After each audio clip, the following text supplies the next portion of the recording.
Swagger.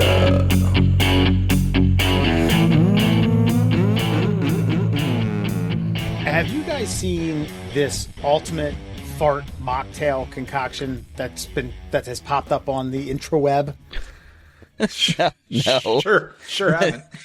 This is the thing, though. This is what you got to understand about Wes. He's in a different section of the internet than most people. Everybody's got their own little slice of the ether world, and Wes lives in like uncomfortable humor and fart. That's about it. I don't know what else you're diving into, but I just know that your algorithm is terribly different than mine. I got a section of triple X erotica that I'm partial to. Okay. I don't go far off the beaten path on that one.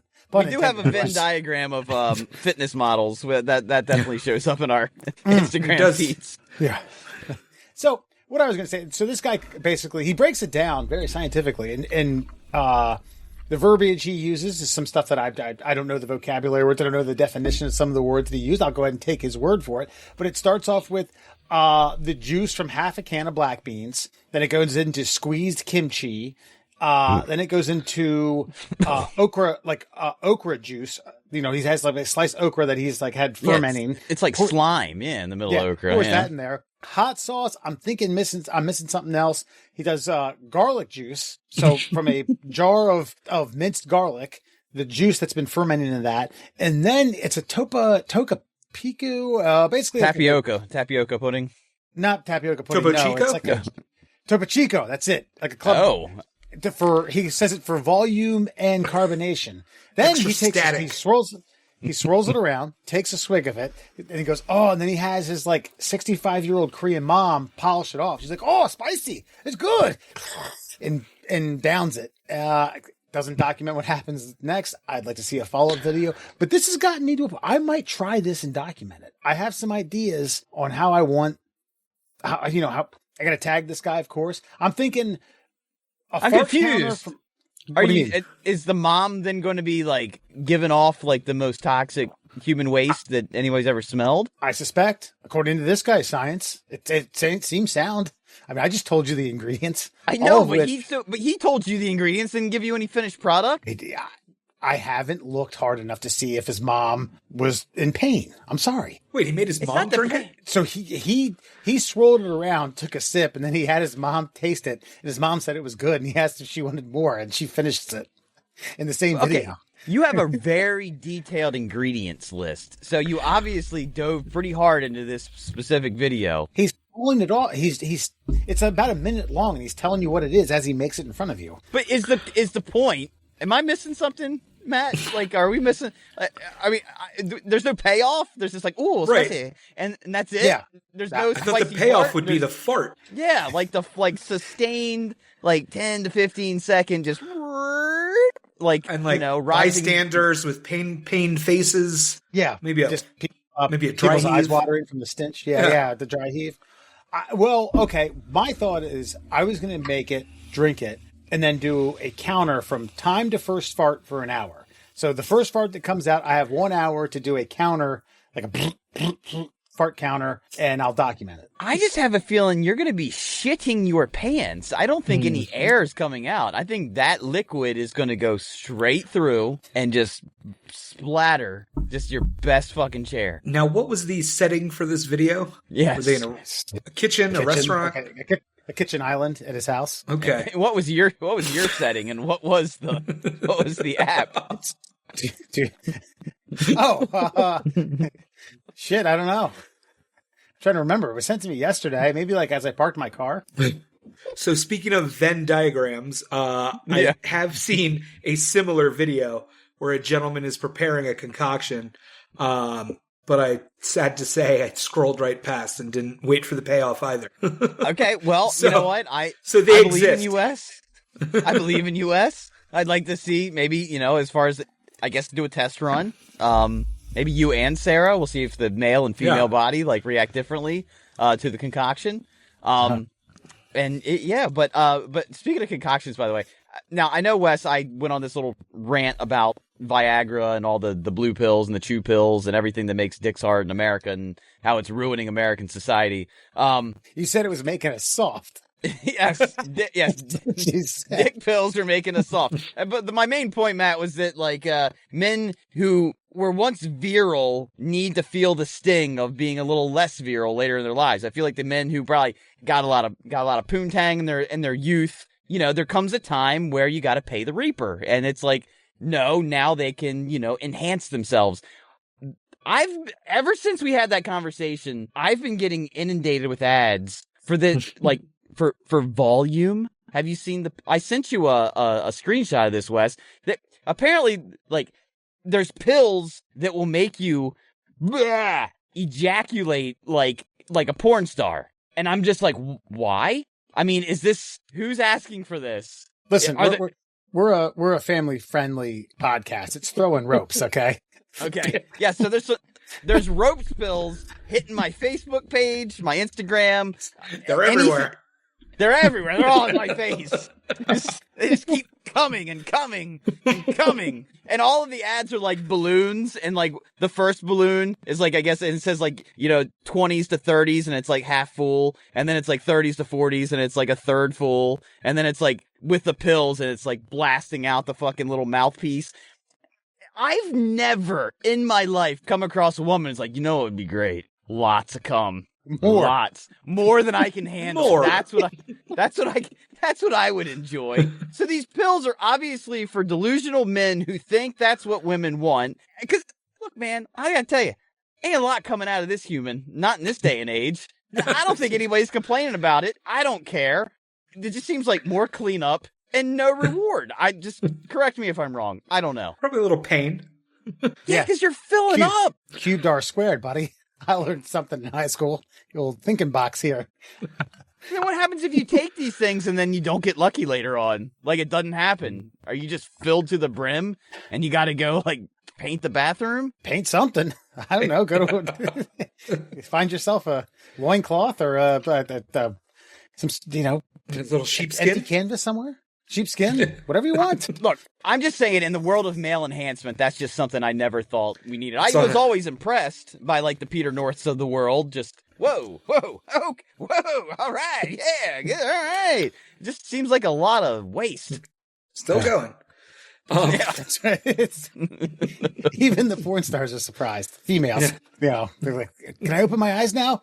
Yeah, right, and it could probably lead to awkward moments, like just some uncomfortable eye contact. Not done yet. Still going. Almost there.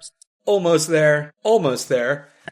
I guess I'm just confused on who asked for these pills in the first place, and then why they're necessary, and you know how I'm getting inundated with them. I guess it's by my age. You could break up a good point. This definitely sounds like a very male-centric driven pill. You know, no females like. Obviously, the male enhancement from getting erections satisfies both parties, right? But I'm willing to bet there was a think tank of men like, you know what? More cum. Yeah. Said no woman ever. I mean, go ahead, Matt. Oh, no, I was just, not that I'm going to do any research into the efficacy of volume driven pills, but I have a feeling they're probably like the, one step above the gas station pills, right? So like they don't really work. Maybe they do. Maybe you just get a headache. At least with this, there would be a note. Like, this is actually something you could measure. I mean, obviously with like, you know, Viagra, you could measure. But with this, you would know if a little more is coming out the hose. Sure. Yeah. But who's going to take the time? And also, like, I don't want to hear a testimonial from anybody. Yeah. There's not going to be some woman wiping her eye saying, Phil, what the hell's this shit? Ooh. But that's the thing, too, is some of the ads that are popping up are like, hey, I'll see you later. And it's like she's handing over like 2 of the pills. I don't know, man. It's just another one of these things. I guarantee it was some like some frat guys were sitting around. One of them was a chemist. And it's like, hey man, what would do that? Like, let me tinker. And then it's maybe part of a getting to know you program with their incoming class. Would you guys take these pills? Would you stand in a circle? Put it in somebody's eye. Go.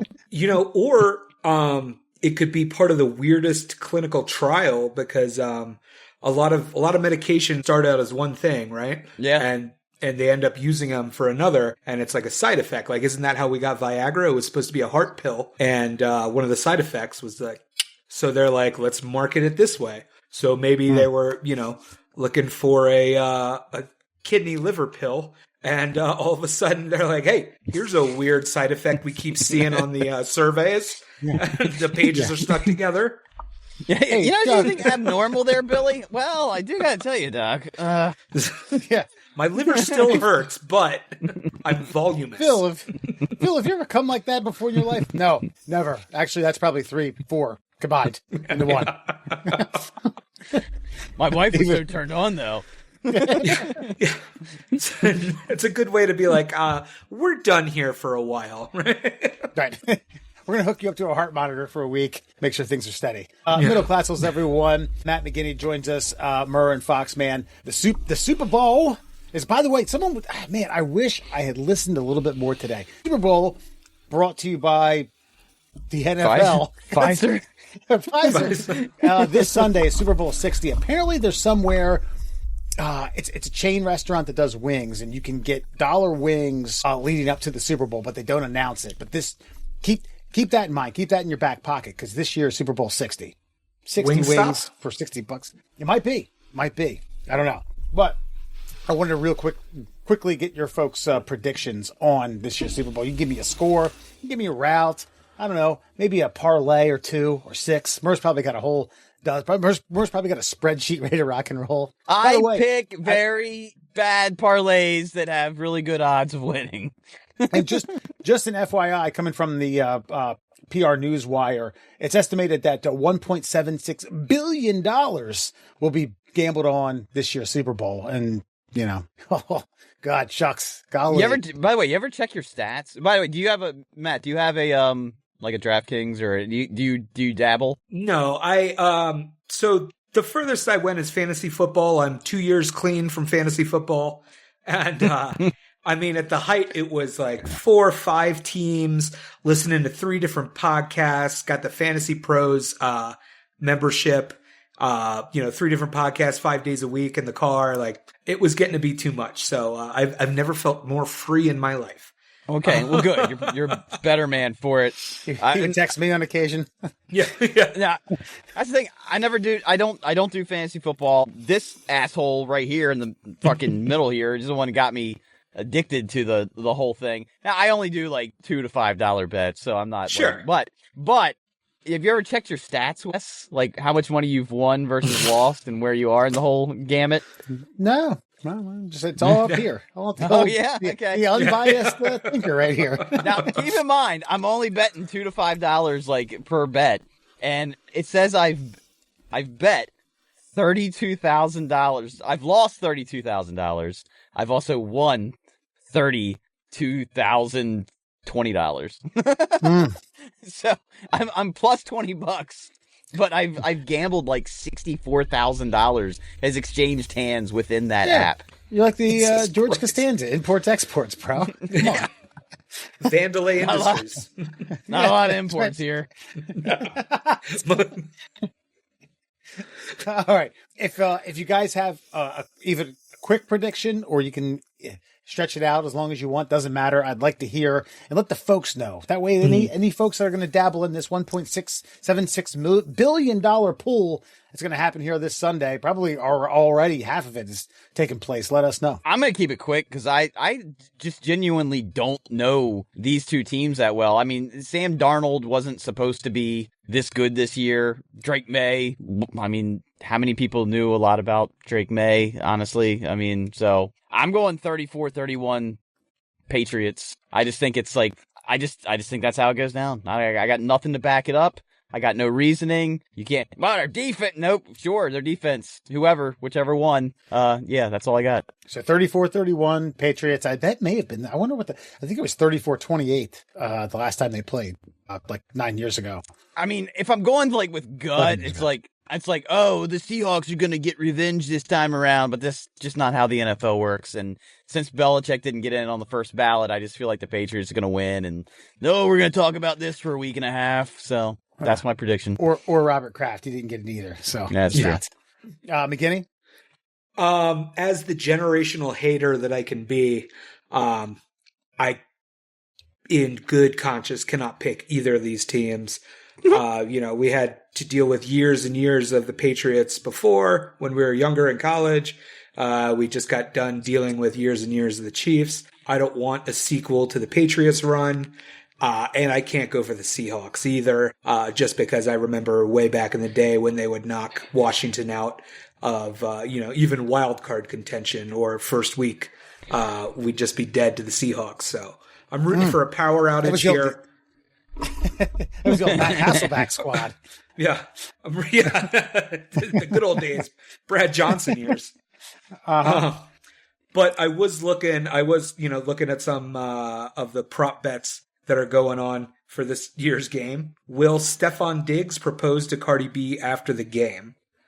No. Will Portnoy be removed from Levi's Stadium? Ooh. We can only hope.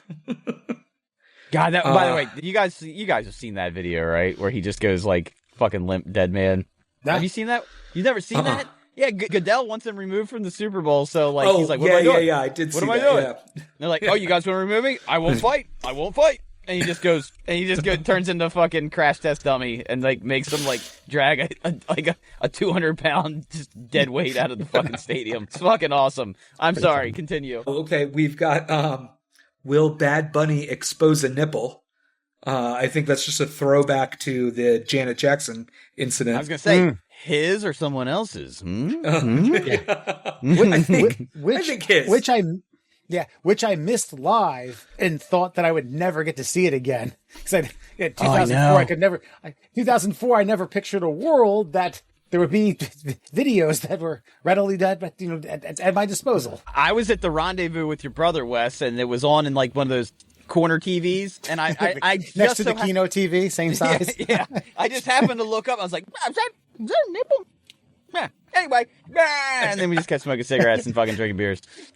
Good old days of smoking inside. Yeah. Wait, I don't even know. That might be wrong. What year was that? 2004? Before 08 when they stopped. That's right. Yeah. I actually got my cigarette yanked out of my hand because I was smoking in that bar the night before, and then I grabbed an ashtray, which was sitting on the end of the bar, lit a cigarette, got it pulled out of my mouth, and put right in that ashtray. Like, what the fuck is this? And then I stopped going to the bar for like 3 years. I can't do it. We used to be a proper country.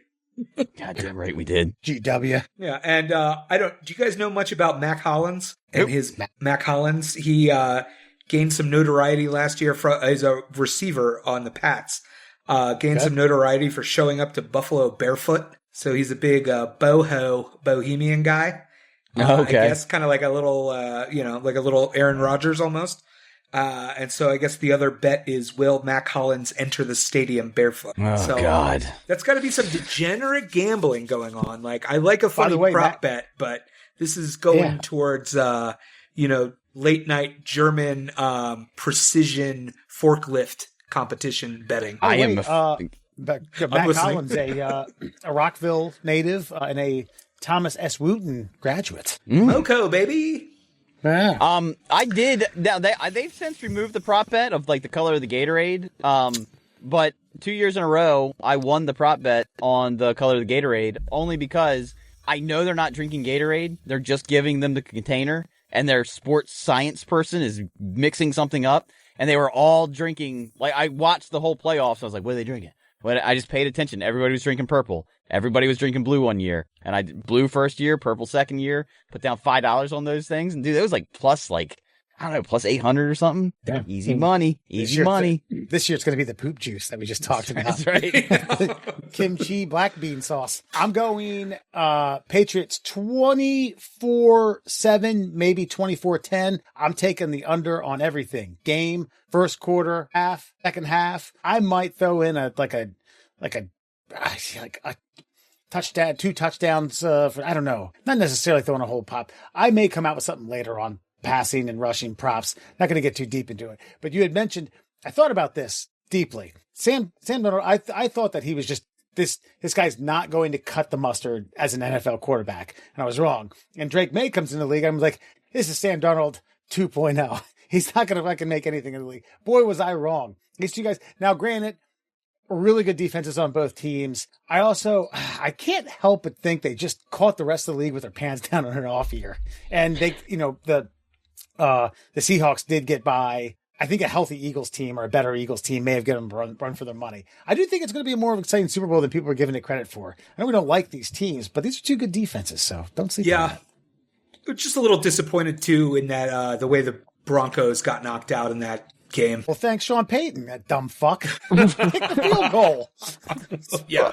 Kick the field goal. Christ. That, and I mean, I feel bad for him, too, because, Bo Nix, you break your foot on a victory squat. I mean, Jesus Christ, that's hard. That's just heartbreaking. But no, but my thing with Sam Darnold is, I think he's one of those quarterbacks where he's a robot quarterback. He can make every single throw, but everything's got to be perfect for him to make the throw. Where a Patrick Mahomes can scramble around and just make shit happen out of nothing. That ain't Sam Darnold. So I just didn't expect them to. Those guys usually collapse quickly when the speed of playoff football hits, and I don't know. I think this was the year that teams beat themselves more than other teams beat them. I don't know. All I want is a good game. I don't give a shit. Don't care. I mean, it helps having that. Was it Jackson Smith? I always butcher his last name. Was it Njab? The best receiver in the league. Yeah, Jackson Smith. All right. Yeah, it helps with that. So, yeah, we shall see. $1.76 billion. I want some folks to comment and let us know some weird hits that you had. Oh, a 5-pick parlay. Oh, wait. So-and-so came in with his bare foot and Stephon Diggs proposed. God, I hope he doesn't. That's so fucking cliche and whack and bunk and bullshit. How's it cliche when it's never happened that I remember in the NFL? I don't know. That dipshit did it at the Fiesta Bowl. His name is Larry Johnson, I think. That's college. I don't know, man. It's just I don't know. When he did it, I was like, no, you're a young man. Don't do it. Yeah, we're about to go pro. Dude, Drake May's 22 and married. And he just he was doing that whole thing at his little presser, everybody should get married at 22. I don't know. Anytime those young men get married, I'm like, no. Jackson Holiday with the Orioles is oh, dumb, stupid. All those Orioles guys got married. Yeah, they did. All within a couple years of each other. Yeah, stupid, man. The Derek Jeter wrote you the playbook. He wrote you the perfect recipe. Now, whether or not you could pull the Giselle Bündchens and the Mariah Careys and the Minka Kelly. Minka Kelly, yeah, you name it. He got it. Yeah. Oh, he also knows how to write a good NDA as well. He definitely doesn't have a lot of volume. I can tell you that right now. As a Yankee. After that consistency.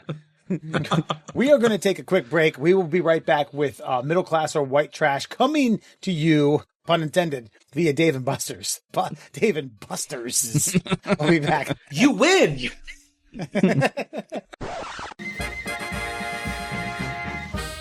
Look, we're entitled to our opinions, even if we don't know what the fuck we're talking about. The Middle Class Holes. All right, when's the last time you guys have been to a Dave & Buster's? I went to an ESPN zone.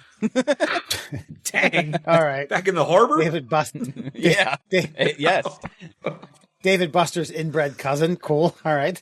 No, I went to a Dave & Buster's in the year 2000. I seriously have not been... Ever. No, I went. I barely remember. Yeah, it's bordering on... It's bordering on that long ago for me as well. I think it was a work party at some bar I worked at right out of college. The Christmas holiday party was at a Dave & Buster's. But here we are in 2026.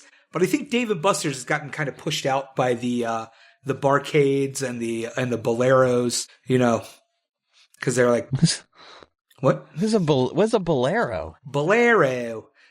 They bought up all the AMF. So it's this one big bowling company. They bought up all AMF lanes, and they bought up I don't know what the other big bowling alley was, but they're all over the burbs. We've got 12 of them out here. It's just it's elevated bowling. So there's chicken fingers, and there's they got sports on. There's a full bar. There's an arcade. Yeah, and this looks like something that a Bee Gees tribute band would be performing in the corner. Yeah. This shit looks fire. Yeah. This shit They'll looks turn the fire. lights off. They'll have cosmic bowling. Yeah.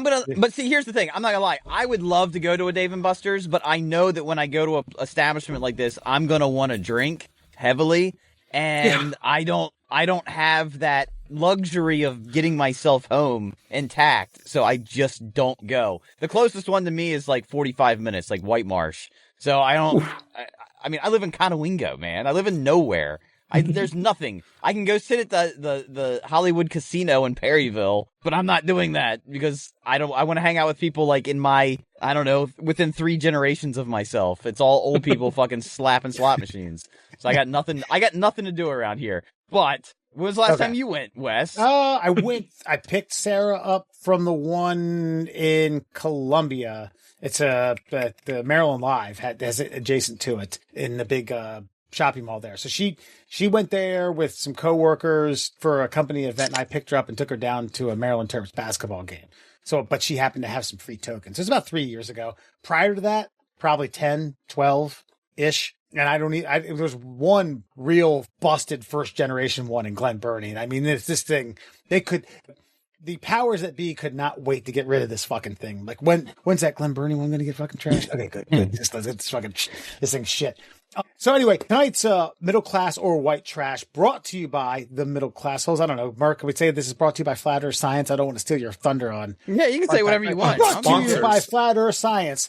If you folks have ever been suspicious about whether or not the Earth is round or flat, check them out on Facebook. Flat Earth Science, advocates for truth. They'll get you right down to the nitty gritty of everything that you've ever been suspicious about. So tonight on middle class or white trash, I'm going to pose the question to you two. You're going to decide whether or not it's middle class or white trash. So Dave & Buster's is putting in 3-carat engagement rings worth $15K a pop inside Human Crane games for Valentine's Day. That's right. So for $20 a pop, you can get dropped down Willy Wonka style, not knowing if a $15,000 engagement ring sits 6 feet below you. You can pick it up.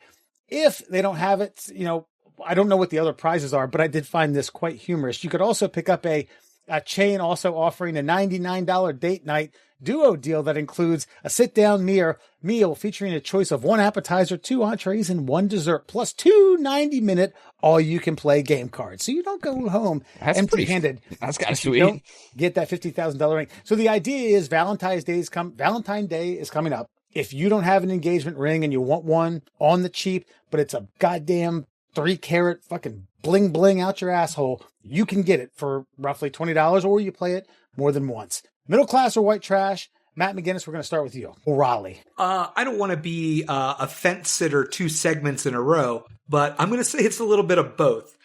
Strapping yourself to a carnival game just because it's indoors doesn't make it any better than a county fair. Okay? That's all right. We're going to have a disagreement, but continue. And, so you're not gonna strap me into this machine piloted by, instead of Jethro, it's gonna be some, 16-year-old emo kid who definitely doesn't give a shit if any of us smack down on the ground. White trash on that point, middle class we like a deal. We like a bargain. Let's go. I mean, I think it's middle class only because of the state of the middle class right now. Free ring. It's 3 carats. Now look, if it was like, and if you play your cards right, it could be free ringworm as well. If it was like a carton of Newports, 100% white trash. I'm back in. I think though, I do think that the fact that it's indoors and not at a carnival does factor into this play. You're already out on a date night. Here's my thing though. If you even pay for the opportunity to jump in the pit and you're there with a date, are you not committing to something you may or may not be ready for? You see what I'm saying here? Because then once you get the ring, it's not just a $15,000 prize. Isn't it a commitment for the rest of your life? Because you paid for the opportunity to go fish this fucker out. You probably got some half-drunk fucking spaghetti strap wearing lady bobbing up and down for you on the outside, and you know she's expecting something. That ain't your ring, boys. So be careful what you wish for when you fucking strap yourself to that harness and Dave and/or Buster lowers you into that fucking pit. See, I think you could have a situation where you're already in your mind committed to the fact that you're going to propose to this person. Buy yourself a cheaper ring that has like an 85 to 90% return rate with the anticipation of, if I get this, then it's going to be much more of a much better ring that I could ever afford. And then I'll return this and voila, all parties win. I'm going to say, okay, the core of this is middle class. I love the idea that Dave & Buster's is giving men who, and Murr, we've talked about this. Matt, if you don't know, we have brought this up ad nauseum on certain episodes about how the idea of weddings and proposals and parties have milked the middle class dry, mostly middle class men, for things that they can't afford.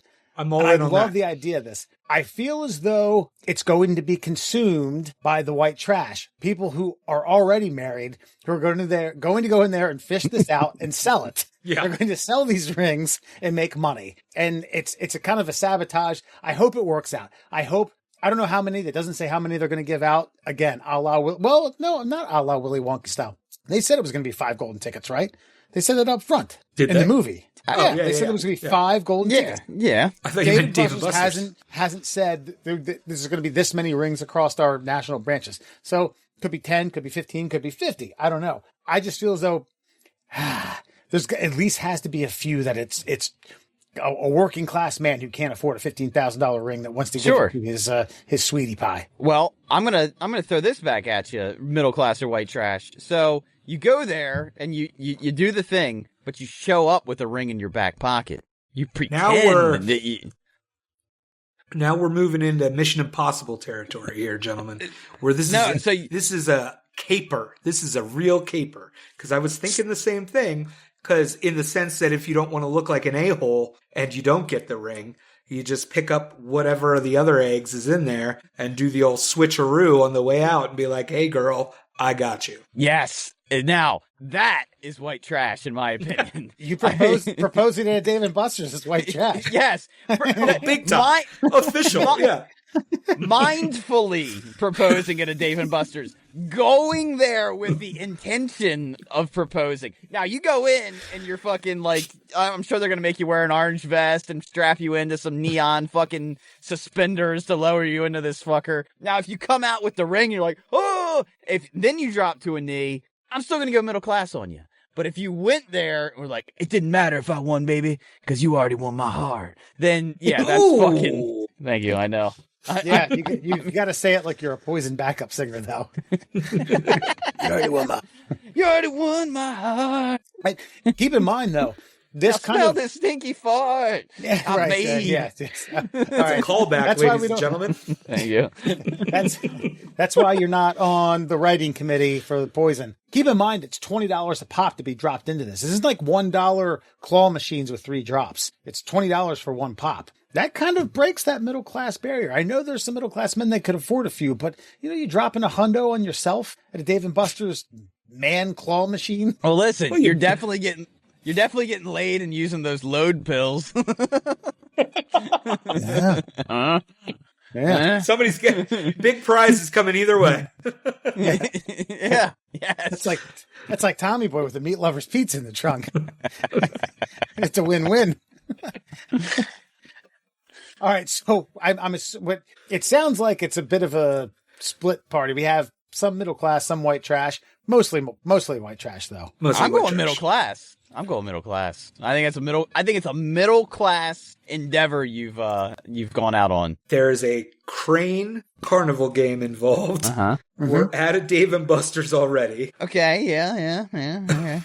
All right. I mean, listen, I know all the words you're saying are like really diminishing my argument here, but like Wes said, though, it's not $1. It is indoors, as I stated earlier. And this game isn't at all Dave & Buster's, by the way. It's at Select. Yeah. Can you imagine? Be like, hey, no, are we not going to this one? No. Road trip, baby. There's a special one an hour and a half down the rood. So it's not at the White Marsh one. No. Guaranteed it's not at the White Marsh one. No. No way in hell. Well, what did you take, Wes? Are you saying white trash? Or... I'm saying that I'm leaning towards white trash simply because I think that a vast majority of the people that are going to pick these up are men who are going to sell them. pawn them off, sell them to other men. They're not going to actually use them as they were intended, which is to propose to somebody. What if Dave and Buster's puts well, they haven't. I know. Now I'm making shit up and it doesn't work. But what if you have to propose after you get the ring? Oh, well. It's in the I don't fine know, print. just go to the... Yeah. Some single man just goes to the hottest chick at Dave and Buster's. I don't care if she's single, Yeah. looking for, or married. Well, if I've learned anything from Judge Judy, it's a good deal because if you break up, it's a gift. She gets to keep it. Just saying, ladies, hit me up for your legal advice. That's right. Asking for a friend coming your way. All right. So I guess the middle class has it. We are going to take we're going to take a quick break. We're going to do a good bad movie review, another quick break, Fun Fact Friday, and then before Another quick break. and then another quick break. We will be right back after words from our sponsors. Hey, before we move on, we want to take the time to thank one of our longtime sponsors here at the Middle Class Holes, and that is the Shin Splints Recovery Group. Now, if you're a middle-aged white woman who considers herself a soccer mom or a softball mom or a whatever the fuck your kid's into and you're that mom and you just decided you wanted to start taking brisk walks because you're on your life journey for a better future and maybe your tendons and muscle fibers have atrophied from years of doing not a goddamn thing, make sure you visit the Shin Splints Recovery Group on Facebook. They're full of all sorts of like-minded people who don't have a real illness but really want to complain to other individuals, much like yourself, who haven't been active in years and have suddenly created some sort of leg pain that you can't explain. Well, that's why the Shin Splints Recovery Group is there. They have a comment section full of morons like yourself. So go check them out online, on Facebook, the Shin Splints Recovery Group. Now back to the show. That's right, folks. It's been over a year since we did our last good, bad movie review. I blame Alan. Wes, you blame whoever you want. I'll just continue to blame Alan. And finally, we are going to do a good, bad movie review of the Tom Green classic from, I believe, 2001, Freddy Got Fingered. Now, did you gentlemen have an opportunity to witness this treasured classic over the last several days? Oh, yeah. Let's start with... All right, because you've never done a good, bad movie review, Matt, we will start with you. We have to remind the listeners of the parameters. It's deemed 50% or less on Rotten Tomatoes, or you can draw from another critics platform that deemed it less than favorable. In this case, 12% on Rotten Tomatoes, so it more than fits the bill. Yes, absolutely. Right in the sweet spot.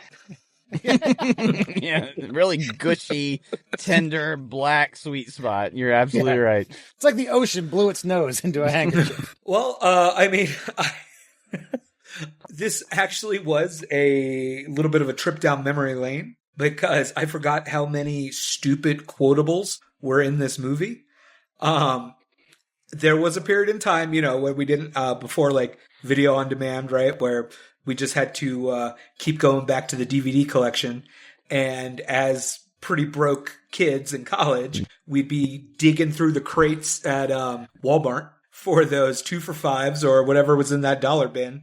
And this one was definitely in there. I don't think we went to go see this in the theater. And if we did, $10 gone forever. I don't really like where your review is going here. No, I will say, it's ostensibly funny, like conceptually, like giving Tom Green that much money at that age. MTV's like, here's 10 million, whatever it was. Here's 10 million. Give us a movie. We won't check on you. And this is what you got. It was definitely a time capsule for the vignette or sketch movie. Plus the road trip movie, right? Which was a little bit of both here. So we got the first part of the movie, the little road trip cutscenes, and then for the rest, you just got vignettes and shtick, which leads me into my other point. As a movie dork, I love practical effects, and this movie was full of them. The baby with the umbilical cord. Full of them, yes. The sausages. Yes. The Broken sausages, a real horse, and the deer, right? Just to name a few. Yeah. And by the way, I didn't do my due diligence here. For those of you who don't know, Freddy Got Fingered is about a 28-year-old man who is finally setting off on his own. He's a artist of sorts. He's an animator. He's also a cheese sandwich maker, but he wants to get out of his cheese sandwich job and get himself an animation job. And his dad, Rip Torn, is of course trying to get him out of the house, wants him to get a job. And then that's it. That's the premise of the movie. He wants to be an animator. His dad just wants him to have a fucking job and get out of the house. And yes, things ensue. Yes. And then he falls in love with a woman in a wheelchair. Betty. Betty, that's correct. Who has the most nervous laugh that's ever seen. Also, she was on a run. She was on a run in that period of time. She had just finished The Faculty or Bad Teachers or something, some high school horror movie. Yeah, because she's the one that they try to get her to do Speed, because Speed dries out the aliens. Right. And then she was in Super Troopers right after this. So she was on a 3-movie run, and then, I don't know. And Tom Green came to town. Then Tom Green came around. I will say, my last 2 points, some sneaky good cameos. Drew Barrymore's Freak Out. I guess that was also like, hey, you'll lend some legitimacy to this and we're dating. Be in this movie. And then Anthony Michael Hall, who, if somebody comes up to you at a restaurant with your portfolio of drawings, right? Very Tom Green-like in a fake cop outfit. You're going to tell him to get the fuck away. Anthony Michael Hall is just like, here's what you got to do, Gord. And really, really gives him some advice. Yeah. You got to get inside the animals. Yeah. Inside the animals. This was, okay, a couple of mental notes because I didn't jot anything down. I waited for the time for first LOL on my behalf. It came pretty early when he's pulling away in his LeBaron. He's, I'm gonna be a big boy. I'm gonna be a real adult. And he says, "Get the fuck out of the way." Proud, Daddy. I'm gonna make you proud. Get the fuck out of the way. And then it turned into the Tom Green Show times a fucking gajillion. Mm-hmm. There's some times where I was like struggling, thinking to myself, you once found this funny, you no longer find it funny. The childbirth scene. What's this? Harlan Williams coming over to skateboard randomly at night and fucking fractures his tibia through his leg, and then Tom Green starts licking it. I gotta say, I do think one of the funnier parts of this is when he tells his mom that she doesn't need to put up with his dad's shit anymore, and you need to sleep with athletes and Greek men, and then later on she's in bed with Shaq. Yeah, I found that pretty funny. The wrap up is pretty fucking weird, where he finds himself in Pakistan, then they're running, then they were prisoners of war for 18 months, and then there's like a American flag waving translucent in the background with long hair, long beard, and they wave, and the kid runs into a fucking airplane propeller. Just a lot to digest. Murr, you absolutely slayed me over when I had nothing but trouble. This isn't that bad. And I went back and watched that movie, and that movie is that bad. This was tough to watch. I think this is just a bad movie. Okay. All right. Listen, I see what you're saying, but much like when we reviewed Weird Al Yankovic's UHF, the reason I think it's a good, bad movie is because it's not presenting itself as anything but what it's supposed to be, and it delivers in that regard. You're getting Tom Green. You know you're gonna get, at some point, an umbilical cord being chewed apart in a fucking emergency room for some reason. 2 animals jerked off. Yes, you're gonna get some animals jerked off. And him eating food while trying to say something. And there's several ands in this fucking movie. Licking bone marrow out of a fucking freshly broken leg. Taping the umbilical cord to himself, because why not? He goes, I'll work around it. That's also hilarious as well. Like, she keeps wanting to give him blowjobs, and he's like, can we please go on a date? What 28-year-old? She keeps wanting to give him blowjobs after he whacks her shins into oblivion. Yes. Problems we've all had. But what I think makes this a brilliant movie, though, okay, you gotta keep in mind Rip Torn is his dad, an actual actor, a legitimate actor who agreed to this paycheck and to be featured in this film. No one thinks that Tom is insane. No one thinks Gord's insane. Like, he does all these insane things, but they just find him annoying. Like, even when he's holding a gun to his head, Anthony Michael Hall, he's like got the gun in his mouth, and he's like, I can't hear you. Take the gun out of your mouth, Gord. Yeah. Not concerned for his safety, we've got a freak with a gun. Just, no, I can't hear what you're saying. Your voice is muffled because you've got a fucking Glock in your fucking throat. Don't do that yet. I'm going to tell you how to be better at this. By the way, also, I wrote this down. The cheese sandwiches thing is a nod to Norm Macdonald because Norm got him into comedy, and Norm has this long ass bit he does where he mentions like, you like cheese sandwiches? And so just knowing Tom Green, by the way, the acting from fucking Rip Torn is absolutely stellar. It's not B-movie acting. It's like I'm legitimately like aggravated, agitated, like regretful of the choices I've made with my child. I thought when he gave him $100 when he said I found a job and he has the backward suit on, that he's so enamored with joy that his son got a job that he doesn't realize he has the suit on backwards doing the backwards man. I'm the backwards man. The backwards man. Here's $100. God, son, I'm so proud of you. Also, bring up another classic. Again, bringing up another classic from the day, Super Troopers. Just like getting the guy who played the chief in Super Troopers. You got a real actor who like really crushed a comedic role. It wasn't, and it was a supporting role. Yeah, I would almost say like the dad role. And Tom Green's obviously the lead, but like, sure, yeah, that is a 100. I mean, you had Julie Haggerty from Airplane. Oh yeah, she's so great. The mom. Yeah. So you got two classics, right? Wes pulling out the Julie Haggerty, like everybody knows exactly who that is. Yes, Airplane. I know, but this is a common thread with Wes, though. Like, Julie Haggerty, it's our Venn diagram, Wes.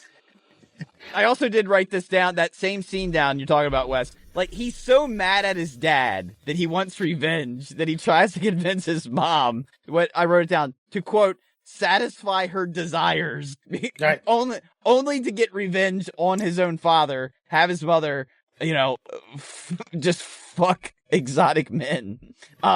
Then he tells the therapist, by the way, this is where the whole title of the movie comes from. Again, to get back at his dad, he then tells the therapist that his dad fingers his adult brother's ass. Right. Who then denies it, and they don't believe him because that's what you do. You lie about it after you've been fingered by your dad. But just the fact that the police pull a 25-year-old man out of the house that he owns to take him to a abused children's shelter. Yeah. Fitch from American Pie. Boom. Good pull. But I get what you guys are saying. This is not our cup of tea today. It was once our cup of tea, which should make you think long and hard about your emotional state and how it's affected you throughout your entire life just up to this point. Growth, gentlemen. We call this growth. There's dozens of comedies from, I'll say dating back to 92 up to 2005 that I quote routinely. And I don't think I've ever, there's not a Freddy Got Fingered quote that I pull out. And if I were to, I think someone on the receiving end would be like, what's that? No, Freddy Got Fingered. Do you remember that movie? Yeah, that Tom Green flick. Yeah, I suppose. So that's another reason I was like laughing to myself. And again, earlier I said, a little trip down memory lane because some of these quotes at the time, now, like Wes said, don't really make sense. But Japan 4, when he's trying to get up the elevator, he's like, the badger for the beaver, for the beaver for the badger. And he's like, you can't go up there. And Daddy, would you like some sausages? Of course. But when he's on the date, 40 million fucking Deutschmarks, Bob. I remember we used to pull that out a lot. I do remember people randomly saying, "What? My hooves! My hooves! My hooves!" Yeah, so fucking still got us. I will say, by the time he got the hooves on like the 40th pass, I was like, okay, all right, Tom, let's now I get why people found you. They were either on your team or they were not on your team. But Something you might have missed too, Wes, though, at the end, like how you said the end just all of a sudden just started to happen and you didn't know what was going on. Well, they get off the plane, they waved everyone, he waves to his girlfriend. There's somebody holding a sign when he's coming back off the plane that says, "Will this movie ever end?" So he's completely aware of what he was doing to his audience. I always found Tom Green to be more of a performance artist than an actor any which way. I still believe to this day, if Tom Green decided to take a dramatic role, that he could win a fucking Oscar, because I think he's that insane that he could put himself in that moment of whatever that character was feeling, because he's that fucking crazy.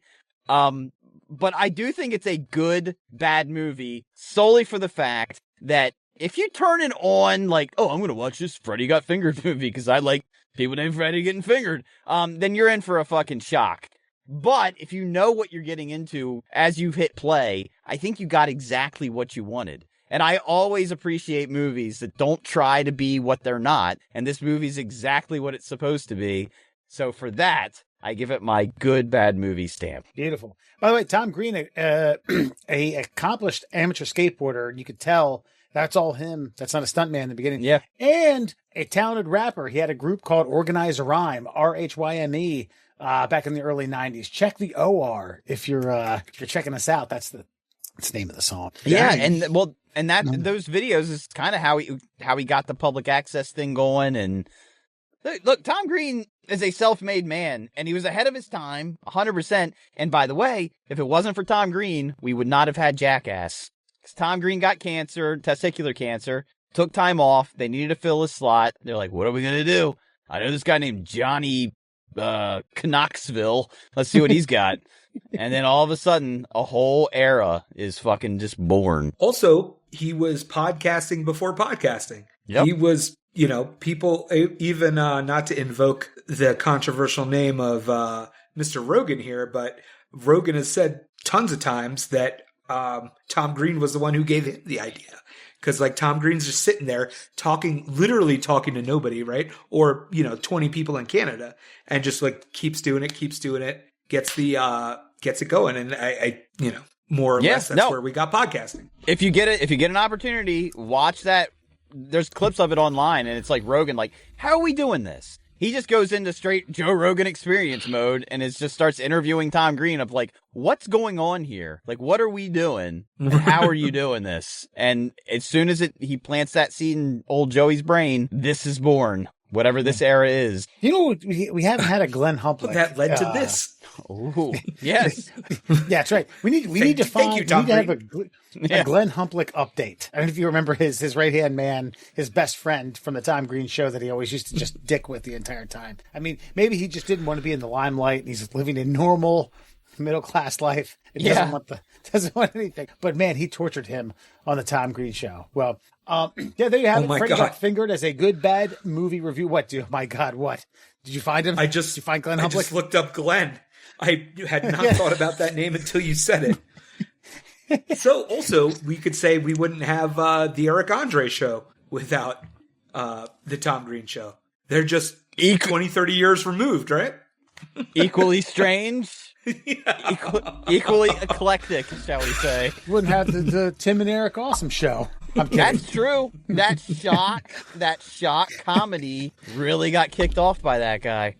And sitting in the comfortability, right? Yeah. Sitting in the awkwardness. Dude, first time ever buying condoms with a friend, of course. No, the Tom Green thing is I just you'll know who I'm performing here, Wes. When I do this, hey, you know where I'm going to put these, huh? You know where these go? You know where I'm going to put these on? He just kept doing that to the fucking chick that he was buying the condoms from. It's Jesus Christ. Yes. So I'm surprised you didn't like it as much any more than you do, Wes, because you love that fucking awkward, fucking uncomfortable humor. Don't get me wrong. There were parts of this that really had me chuckling. It always found its way back into this, Tom Green jamming fucking spinach in his mouth. He didn't have to do that at the dinner scene while he's talking on the phone. Yes, he did. That's the point. But that's all it. Right. That's your good, bad movie review. Freddy Got Fingered. I recommend it. We'll say 1.5 out of 3. 1.5%. All right. We will be right back after a quick break with Fun Fact Friday and a tribute to Catherine O'Hara. It's a case of very little brain going bad. Go pump some neurons. Expand your craniums. And now, Fun Fact Friday. Here we go, ladies and gentlemen. Time to expand our minds. It's time for 5 fun facts for you fuckers on a Friday. Brought to you, of course, by some of our sponsors, not all. We've already hit the Shin Splints Recovery Group, but not today. We're doing them right now. Got any pain below that knee and above that ankle? Check out the Shin Splints Recovery Group on Facebook. Also, check out, what else we got, Wes? We got the Cuckster for Life. For Life. And also our newest sponsor, Thunder Force Pro. You can check them out on TikTok as well. But let's get to it. 5 fun facts for you. Did you know, rumor has it, that the little people who played the Munchkins in The Wizard of Oz turned the set and their hotel into a wild scene of depravity, getting smashed on booze every night, throwing Caligula-style orgies, pimping, fighting, even brandishing knives. Judy Garland herself once called them, quote, little drunks who partied hard, and some stories claim that they repeatedly groped her on set, taking advantage of their small size to get under her dress and get away with it. The tales include police having to scoop up rowdy munchkins with butterfly nets and constant chaos that supposedly required officers on every hotel floor. Tell me more about the orgies. I know, right? Tell me more about the butterfly nets. Right? That's the one I want to know more about. This is the thing. The orgies part I kind of get. Like, okay, you're a little person. Again, this is what, the 1930s? Like, so you're a dwarf. Frowned upon, I'm sure, in the normal society, unfortunately. Controversial. But now you get a whole gaggle of you together where everything's normalized. You guys just turn into freakazoids. Look, I champion this. I'm proud of them. I'm genuinely proud of these little people for having a big time. You know what I'm saying? Well, this is also during the heyday of the studio system, right? So it's like half the producers were producing, Yellow Jackets, whiz bangs, pink popper pills. They had all those fun discontinued drugs that they used to have back in the day, right? They were all just different forms of, I guess, methamphetamine. But uppers, downers. Yeah, downers, sideways. Lefties, righties. And plus that silver paint that they're painting the Tin Man with. Charlie Day style. By the way, that guy got he got poisoned from the fucking paint. They're one of the Tin Men. Really? I'm not sure if they had to replace him or not, but got super died? sick. I don't think he died, but all of his pores were covered with I don't know if it was an aluminum or a lead-based paint. Oh, man. The producers didn't know. It leached into his skin. Dude, it was the Wild West back then, man. Movies, moving pictures were still a brand new thing. But no, I'm just saying imagine that you're a dwarf. And coffee. He drew straws with the straw straw man. No, but as far as the Munchkins are concerned, okay, how many dwarves exist? And all of a sudden, you've got an entire, movie lots worth of people just like you, all together. And all of a sudden, it's fuck yeah, let's fuck, let's get drunk, let's party. This is awesome. This is, the best rumor I've ever heard about people fucking cutting loose and just being themselves. I guess I'm trying to figure out, if the shoe was on the other foot and we were the minority as us, they call us tall people, and little people are these tall people, these freaks. And we're brought into a set as ogres or giants or Jack and the Beanstalk style. Do then we have orgies? Well, how many people like ourselves have we been around where we can reach all the parts in a legitimate way and all that? Yeah. You know what I mean? Right. They're just not splitting little people in half. Yeah, that's a good point. Just trying to digest that one a little bit, aren't you? I think it goes different the other way. Yeah. Yeah. I don't know, man. McGinney, we had a specific Pledge Rush cinema that we used to show every incoming pledge class. Never heard of her. No, it was a VHS tape. The Itty Bitty Bang Bang, by the way. That's it. Itty bitty bang bang. I have to say I had one in my collection. It was called Somewhere Under the Rainbow. Very appropriate for this particular topic because it was a documentation of the orgies, if you will. All right, moving on. Did you know? During the filming of The Twilight Zone, the movie, in 1982, a tragic helicopter accident killed actor Vin Morrow and 2 children actors whose names I will not desecrate by attempting to pronounce them. They were Asian.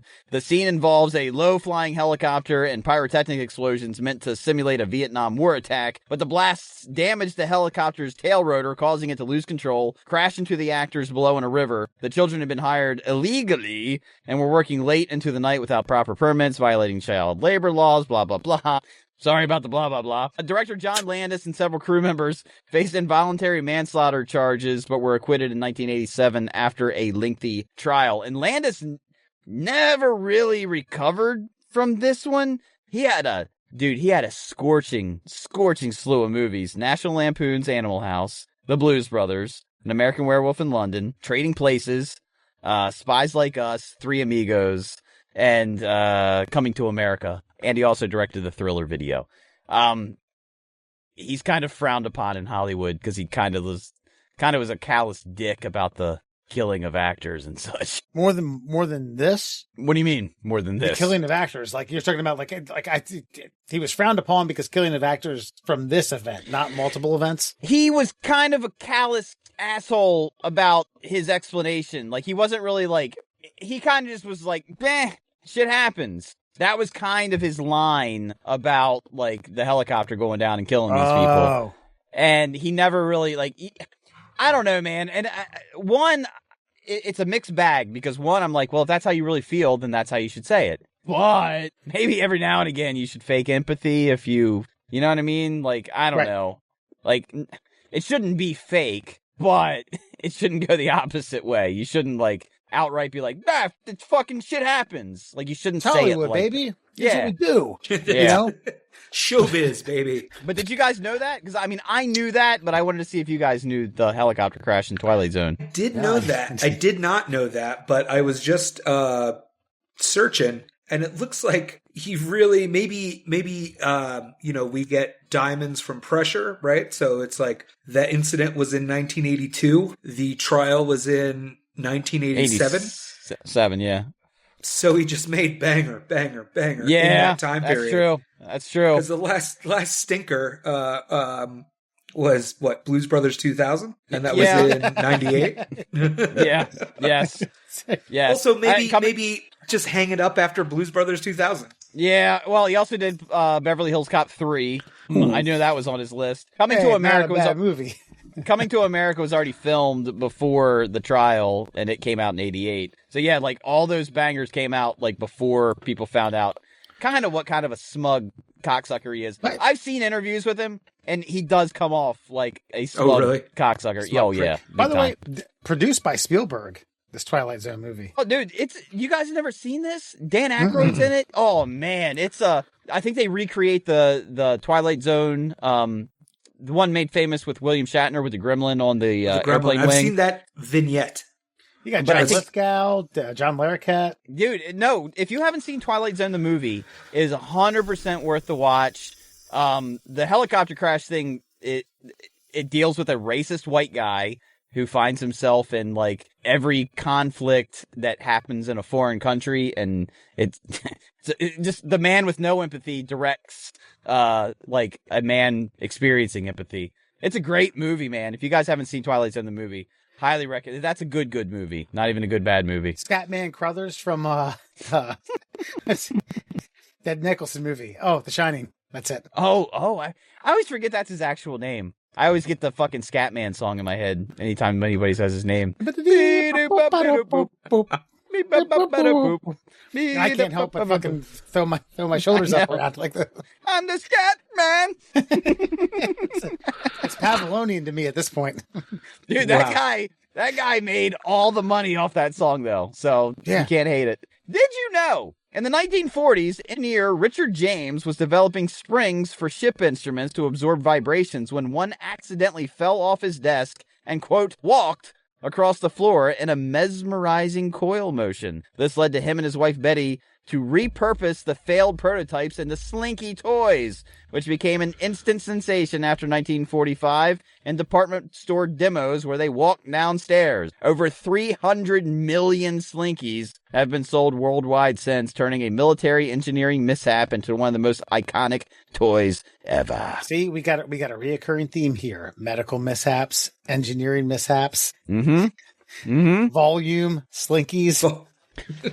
Well, and you brought it up about the moon shit. Like, sometimes we accidentally find new technologies that we didn't mean for. Who said that? I thought old Matt over here did. No?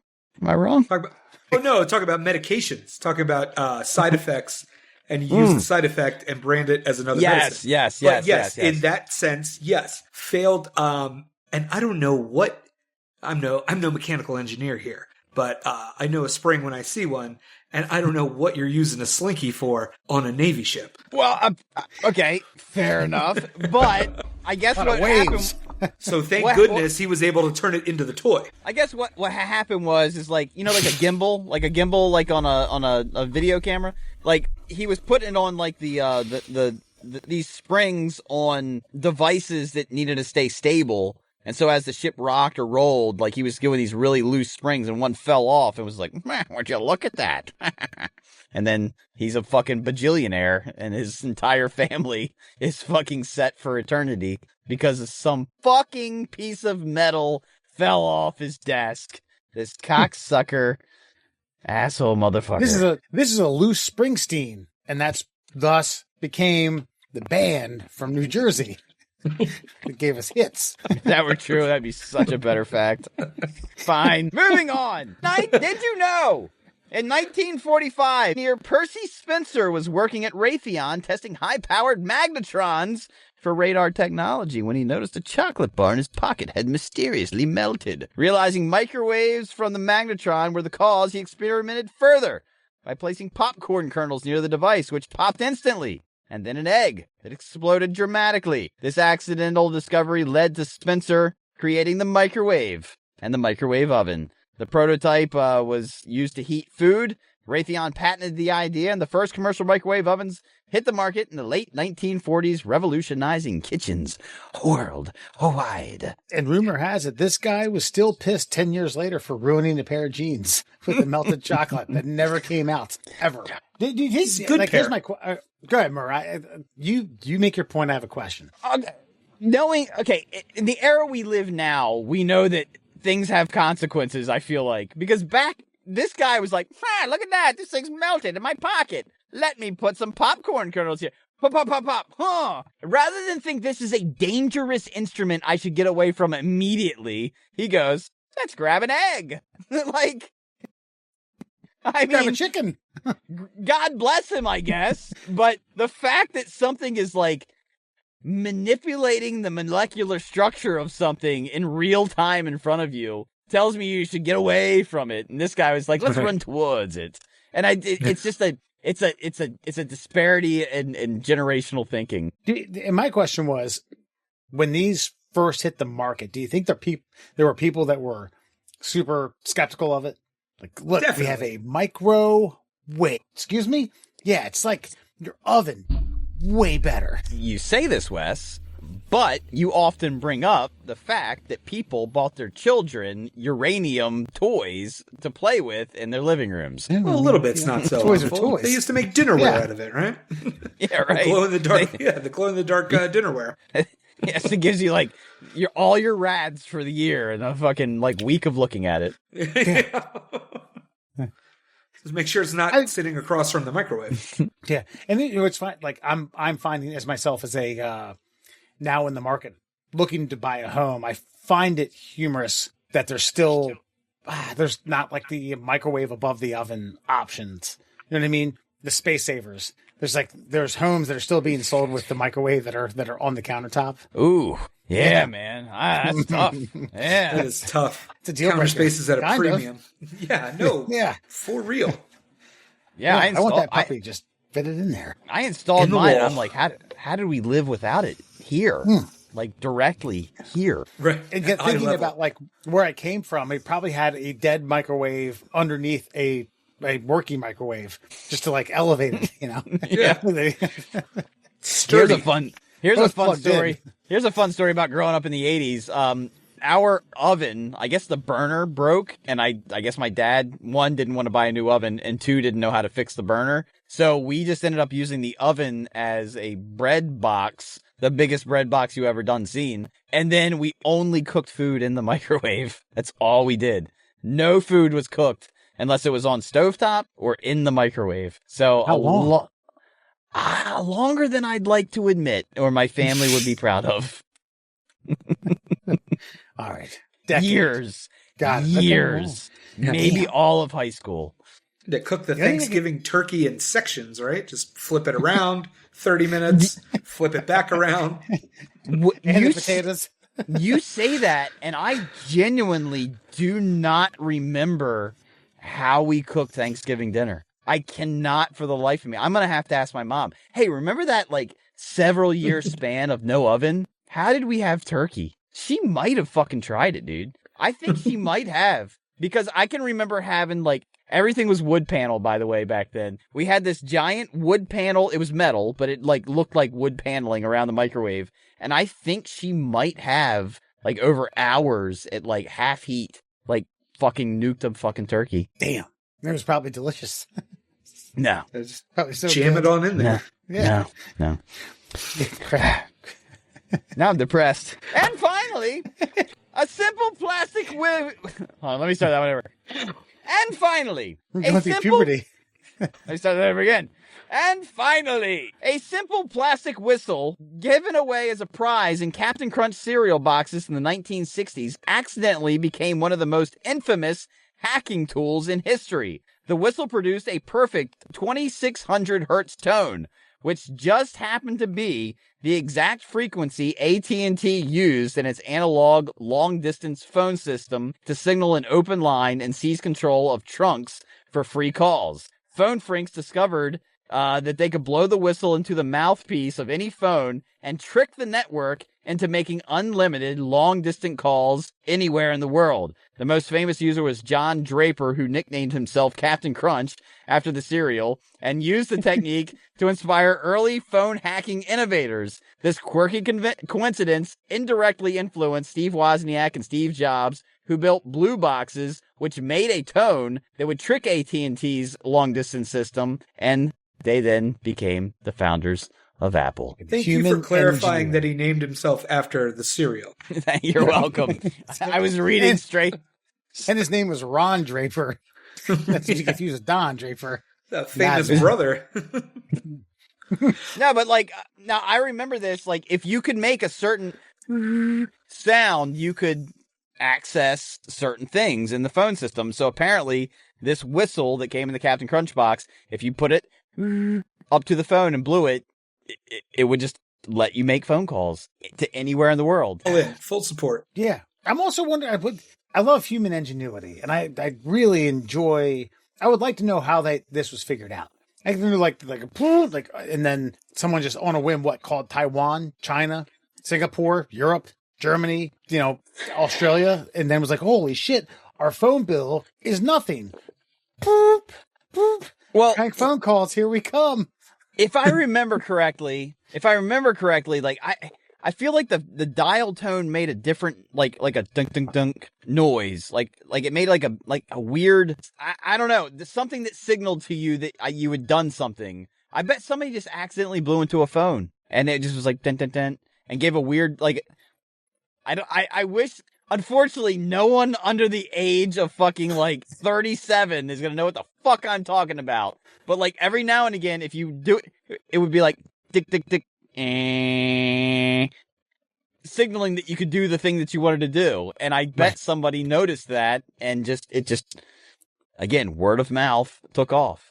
I don't know. And these were solely from whistles sold in Captain Crunch boxes because they had the right tone. however they designed the little like fucking mouthpiece, it just so happened to hit the proprietary noise that AT&T had for their fucking long distance calls. So I have a feeling I have a feeling it wasn't by accident, because it's, it had to be people who are already into computers, phone stuff, telecom stuff, right? So they already know that it's working on frequencies, and they're like, what else comes on these frequencies, or on a perfect frequencies, perfect frequency. And then they're like, let's try that one. Let's try that one. A lot of trial and error, but there's a lot of time in that basement, I guess, right? Yeah, but I mean, but sometimes like the best things are happenstance, though, man. Like I know what you're saying, but I didn't realize this until a buddy of mine had this thing, and it would make the noises of the keys getting hit on a telephone. And we finally realized that if you held that thing up to a payphone, it would automatically dial whatever you wanted. So I learned, anyway, it doesn't matter. I just don't think they meant for this to happen. And just to have an entire corporation kind of like I don't know. I mean, they weren't crippled by it, because not everybody got the Captain Crunch fucking whistle and got to make fucking free phone calls or anything. Only special folks that deserve the rings. Special boys. Yeah. I'm a little drunk. I don't know where I'm going with this, but I just think it's amazing when someone fucking figures something out and a giant corporation is brought to their knees and shits their pants. And has to have some fucking like corporate boardroom meeting. Like, what are we gonna do? How are we gonna make an extra $1 billion this year? I mean, listen, as the middle class holes, this is at the core of things we love, right? Like tying the little string around the quarter, get the quarter back out of the machine, free phone call, right? Just the little things, stick it to the man. Yeah. Dial a certain spectrum of numbers on a payphone, hang it up, and it'll continue to ring over and over again. I never did that, by the way, Mom, if you're listening. Dude, somebody, okay, I'll just say his name, fuck it. Shane Herwig, Wes, knew somebody who worked for the phone company, and there was a code to see if, like, the line was active, and you punched it in. And I only know this because we were at, like, the VFW down in Perryville, and it was, like, pound, and then you couple tones, and then you hung it up, you picked it up, you hung it up, picked it up, and then it would go boop, and you hung it up, and then it would ring. Yeah, that's what I'm talking about. That's what I'm talking about. Yes. Jesus Christ. You know how many fucking times I did that? Oh, dude. It was like the fucking Capcom code. Fucking up, up, down, down, left, right, BA, start. Just Jesus Christ. Like the Mike Tyson code, man. 100%. I know that code. 007-373-5963. Boom. Mike Tyson. Every time. Dang. And then you get beat over and over again. Every time. That fun fact and that, Friday? My friends, is your Fun Fact Friday. All right. So now, before you go, we send a very melancholy trails, and we pay tribute as only the middle class holes can. Raleigh, you haven't been involved in any of these. Sometimes we have a knack for not paying tribute to celebrities who have passed away, but nailed it already. There we go. Moira Rose. Catherine O'Hara passed away a few days ago. I was sad. I was legitimately bummed out. I know people die. That's what we do. That's what happens. It's unfortunate, and doesn't mean we can't be sad about it, especially someone we've never met. But starting looking at the body of her work and her accomplishments, especially at Schitt's Creek, give us your thoughts. Raleigh, we'll start with you with the beautiful Marlboro Rose wig. Well, I know that's where most of our heads are at right now, because that was her latest and greatest body of work. We'll leave Beetlejuice 2 for a different conversation.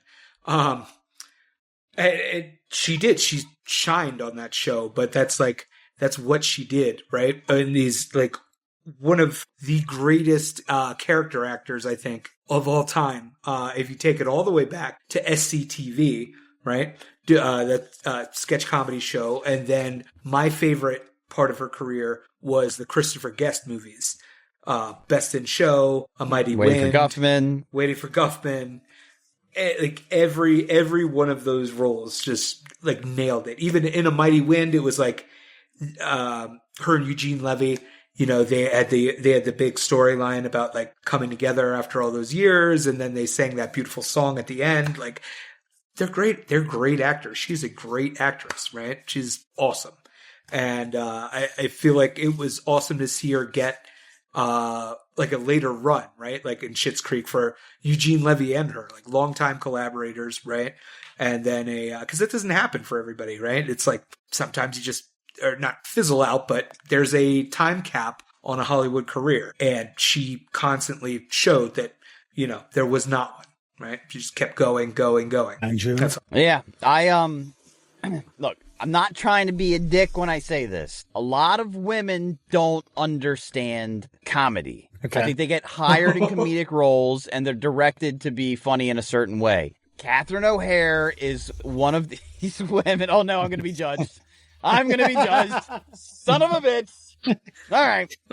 Kangaroo court here. She got it. She fucking just got it. Naturally gifted, naturally got it. She understood funny. She knew how to improv. No, but I mean, there's plenty of funny women out there. Do not get me wrong. But I would say the correlation between funny men and funny women is different. It doesn't mean they're not good actresses. I think it has to do culturally with like men bust balls. I don't think women bust balls as much as men. I think the art of busting balls creates comedic genius. Catherine O'Hare obviously hung out with a bunch of ball busters and became a comedic genius. The thing I'm going to miss her most for is I know that now that Macaulay Culkin is kind of like coming back and has talked about like getting back into acting, he was talking about doing a Home Alone, but Kevin's older, and I was really looking forward to seeing that dynamic between like Kevin fucking up and having to call his mom, what do I do? And her being the fucking person on the other fucking end of that fucking line. I've never actually watched Schitt's Creek. I was busy. I didn't get into it. So I know her from every other body of work. I was busy for 5 years. So I know her from every other body of work that she's done. And I'm so glad you brought up the Christopher Guest stuff. Like that's her best work in my opinion. I've never seen Schitt's Creek, so I can't really fucking judge it. But like, again, her, God damn it, fucking even bringing up Home Alone. Her in the back of that fucking box truck with John Candy. None of that was written down. That's just them going back and forth, toe to toe. What you got? Back here, there, boom, bang, boom. And to be able to do that means you are a fucking comic genius and you are a fucking magnificent actress and you deserve every accolade that you're fucking receiving right now. And it fucking sucks. And sometimes Hollywood actors die and it's like, man, their body of work they'll be remembered for, sure. But I've never heard a bad word about Catherine O'Hare. Everybody who's ever worked with her said she's a fucking gem. And it sucks to lose somebody like that and know that you'll never get more from them. Yeah. By the way, John Candy did not charge John Hughes at all for that scene. A mandatory $5,000 for the union. That's right. It was, you never did the Kenosha Kickers. We sold 700 albums outside the greater Milwaukee area. You never heard of us? The Horizontal Polka? No, sorry. No. I will say this. Nearly every time she spoke in Schitt's Creek, I started laughing. I started like anticipating some sort of chuckle because it was chuckle worthy. And it's lovely. It's the many wigs of my rose. Even watching that, like me and my wife have watched that series twice, and there's been a couple times I've like knee slapped, cackled, blown out.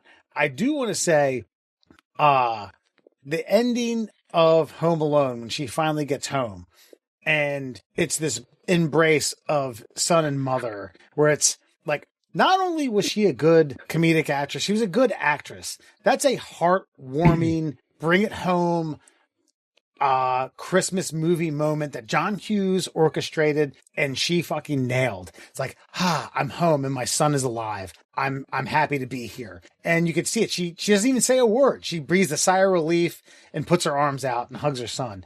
And it's, I saw that movie when I was 7 or 8 years old at the movies and didn't cry, but got choked up, and I still do. And yeah, you're right, Murr. It sucks. It sucks that these things happen. And Horatio, I'm having a hard time keeping a straight face with that. Did you buy these for this fucking bit? What are you talking about? Did you buy these for this bit? Did you buy a Myra Rose fucking costume set? Yeah, now that he's bringing it up, like, yeah, it's odd. Did you have all these Pigs Just got him. Just got him in the house. Just have him around. How many are mine? How many are Mare's? We'll never know. Do we have a shared costume outfit Burning Man area? Probably. Now just said Burning Man. No questions. I have none. You are in Colorado, so yeah. All right, that makes sense. In case no one knew, he's from Denver, Colorado. In case you never knew. Beanies are out, wigs are in. I'll keep that in mind. Dude, some of this Pippi Longstocking, don't remember that. I remember Waiting for Guffman. She started on the Tales from the Crypt. Wyatt Earp, the paper. Oh, Nightmare Before Christmas. She was the voice of Sally. That's right. Of course, she was in the Larry Sanders Show. God, oh yeah, forget that. Yeah. Why? Larry Sanders Show is great. What are you talking about? Larry Sanders. Dream on Dick Tracy. She was Texie Garcia. Oh, I haven't watched Dick Tracy since Dick Tracy came out. Gotcha. There's a few. I mean, Good Behavior, Away We Go. She was in an episode of Curb Your Enthusiasm, Killers, Monster in Paris, Len Martin, DDS. So anyway, 30 Rock, of course. One episode. When I say of course, she was in one episode. Okay, hold on. One sec though. The thing is like, you know, we did the good bad movie review of Freddy Got Fingered. Like, you knew what you were getting into with that. She shined in the things that she was supposed to be in, and like that's why she was hired, because no one else. She was such a specific actress. Yes, she was capable of everything, but she was such a specific actress that like only like certain directors were like, this is only a role for her, like because she's the only one that can do this. Like with that point, the mom in Orange County. Do we remember Orange County? Jack Black and I forget who the other guy was, but the mom was kind of this like off the chain character that I feel like could only have been played by a Catherine O'Hara. Colin Hanks. Yeah, Colin Hanks. No, Lily Tomlin. Catherine O'Hara's in that. Yeah, you're right. Yeah, that's why I brought it up. No, it's the Lily Tomlin's funny too. No, but it's just she's the type of actress that like you have the character in mind, like you write the part for the person because no one else can do it, and that I think that was her wheelhouse. It's like, oh, this is a Catherine O'Hara fucking role. Period. Like if nobody else takes this role, it's gonna suck, and she's just that fucking dude. She's great. Yeah, I stand by my comments on women actresses and such. Which, in my opinion, elevates her to a new level of comedic genius. Same sense. Well, never mind. I'll bite my tongue on that one. Folks, we're going to wrap that up. You can find the Middle Class Holes on all your social media platforms: Instagram, TikTok, YouTube, Facebook, at the Middle Class Holes. You can also email us at tickleourtummies@gmail.com. Keith, we finally did a good bad movie review. Now you can't hold it to us. We see a fucking email. We'll be back next week with Austin Lewis from the Bay Life Brokerage. We'll get Matt McGinney here on back sometime mid to late February. Alan, sometime around the world. Yeah, sometime around the flat Earth. Damn, I busted my elbow on that one. Fuck. All right, we'll see y'all. There it is. There's that laugh track.